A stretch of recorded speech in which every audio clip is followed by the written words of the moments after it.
Hi friends, welcome. ഇന്ന് നമ്മൾ ചോറിന് കൂടെ കഴിക്കാൻ പറ്റിയൊരു മത്തങ്ങ ഒഴിച്ചു കറിയാണ് തയ്യാറാക്കുന്നത്.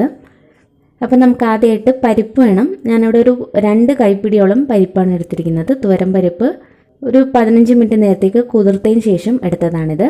അപ്പോൾ ഇത് നമുക്ക് ആദ്യം ഒന്ന് വേവിച്ചെടുക്കാം. അപ്പോൾ ഇതിലേക്ക് ഒരു 2 കപ്പ് വെള്ളവും ഒഴിച്ചു കൊടുക്കാം.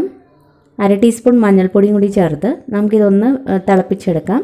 നമുക്ക് വേണമെങ്കിൽ കുക്കറിലും വേവിച്ചെടുക്കാം. ഇതിപ്പോൾ വളരെ കുറച്ചായ കാരണം ഞാനിപ്പോൾ പാത്രത്തിൽ തന്നെയാണ് വേവിക്കുന്നത്. അപ്പോൾ ഇതൊന്ന് തിളച്ചതിന് ശേഷം നമുക്കിതിലേക്ക് മത്തങ്ങ ചേർക്കാവുന്നതാണ്. ഇപ്പോൾ പരിപ്പിട്ടതിന് ശേഷം നന്നായിട്ട് വെള്ളം തിളച്ച് വന്നിട്ടുണ്ട്. ഇനി നമുക്കിതിലേക്ക് ഒരു 300 ഗ്രാം മത്തങ്ങ വലിയ പീസസ് ആയിട്ട് കട്ട് ചെയ്തതാണ്, അതും കൂടി ചേർക്കാം.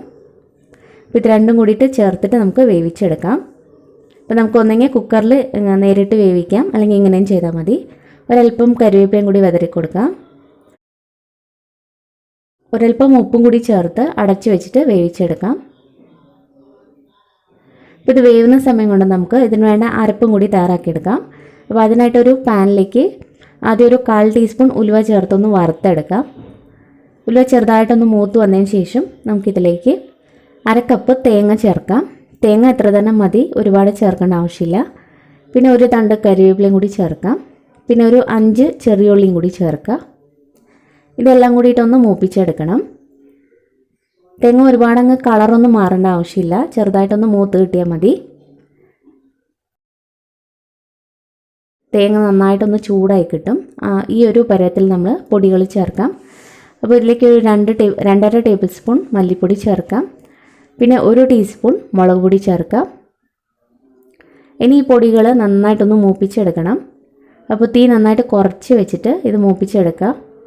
നല്ലപോലെ തന്നെ ഈ മല്ലിയും മുളകൊക്കെ മൂക്കണം. ഇതിൻ്റെ കളറൊക്കെ നന്നായിട്ടൊന്ന് മാറിക്കിട്ടും. അതുവരെ നമുക്ക് വറുത്തെടുക്കാം.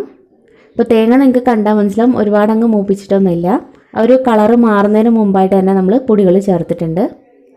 ഇപ്പോൾ ഇത് ആയിട്ടുണ്ട്. ഈ ഒരു കളറാവുമ്പോൾ നമുക്ക് എടുക്കാവുന്നതാണ്. നന്നായിട്ട് മൂത്ത് കിട്ടിയിട്ടുണ്ട്, നല്ലൊരു മണവും കിട്ടുന്നുണ്ട്.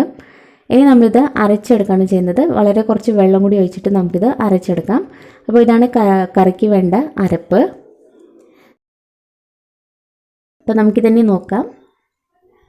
അപ്പോൾ മത്തങ്ങയും പരിപ്പൊക്കെ അത്യാവശ്യം ഒന്ന് വെന്ത് വന്നിട്ടുണ്ട്, കുറച്ചും കൂടി ഒന്ന് ആവാനുണ്ട്. അപ്പോൾ പരിപ്പ് ഒരുപാട് ചേർക്കേണ്ട ആവശ്യമില്ല, 2 കൈപ്പിടി തന്നെ മതിയാവും. അപ്പോൾ പരിപ്പും മത്തങ്ങയൊക്കെ നന്നായിട്ട് തന്നെ വെന്ത് കിട്ടിയിട്ടുണ്ട്. നമുക്ക് വേണമെങ്കിൽ മത്തങ്ങയുടെ പീസസ് ചെറുതായിട്ടൊന്ന് ഉടച്ചു കൊടുക്കാം. അതല്ല പീസസായിട്ട് വേണമെങ്കിൽ അങ്ങനെ തന്നെ വയ്ക്കാവുന്നതാണ്. ഇനി ഇതിലേക്ക് ചെറിയൊരു പീസ് വാളംപുളി പിഴിഞ്ഞെടുത്തതാണ്, അത് നമുക്ക് ചേർക്കാം. പുളി ഒരുപാടങ്ങ് ചേർക്കണം, വളരെ പാകത്തിനുള്ള പുളി ചേർത്താൽ മതിയാവും.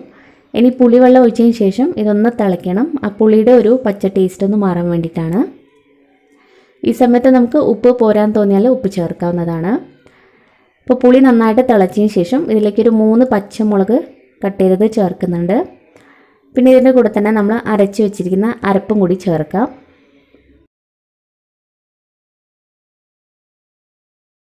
ഈ അരപ്പും കൂടി ചേർത്തിട്ട് നന്നായിട്ടൊന്ന് മിക്സ് ചെയ്ത് കൊടുക്കാം.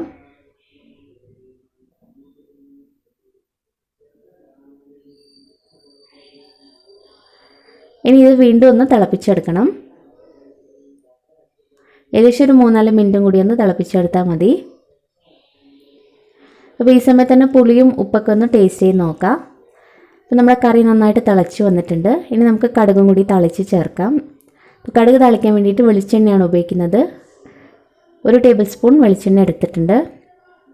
ഇതിലേക്ക് ഇനി ആവശ്യത്തിന് കടുകും കൂടി ചേർക്കാം. കടുക് പൊട്ടി വന്നതിന് ശേഷം നമുക്കിതിലേക്ക് 5 ചെറിയ ഉള്ളി നീളത്തിൽ അരിഞ്ഞതാണ്, അത് ചേർക്കാം. ഇതൊന്ന് വഴറ്റിയെടുക്കാം. ഉള്ളി നല്ലൊരു ബ്രൗൺ കളർ ആവണം. ഇതിൻ്റെ കൂടെ തന്നെ നമുക്കിതിലേക്ക് ഒരല്പം കരിവേപ്പില ചേർക്കാം.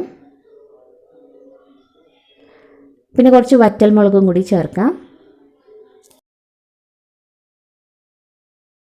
ഉള്ളിയൊക്കെ നന്നായിട്ട് വഴണ്ട് കിട്ടിയിട്ടുണ്ട്. ഇനി നമുക്ക് കറിയിലോട്ട് ഒഴിച്ചു കൊടുക്കാം. അപ്പോൾ ഇത്രയേ ഉള്ളൂ, നമ്മുടെ ടേസ്റ്റി ആയിട്ടുള്ള മത്തങ്ങ കറി റെഡി ആയിട്ടുണ്ട്. അപ്പോൾ ചോറിന് കൂടെ നല്ല ടേസ്റ്റ് ആയിരിക്കും ഇത് കഴിക്കാനായിട്ട്. അപ്പോൾ പുളിയൊക്കെ നമ്മൾ നോക്കിയിട്ട് ചേർക്കാം, നമ്മുടെ ആവശ്യത്തിനനുസരിച്ച് പുളി ചേർക്കാം. ഇനി മത്തങ്ങയ്ക്ക് അധികം മധുരമില്ലാത്ത മത്തങ്ങയാണ് കിട്ടുന്നതെങ്കിൽ അവസാനമായിട്ട് 1 ടീസ്പൂൺ പഞ്ചസാരയും കൂടി ചേർത്താൽ മതി, അല്ലെങ്കിൽ ശർക്കര ചേർത്താലും മതിയാവും. അപ്പോൾ ട്രൈ ചെയ്ത് നോക്കാം.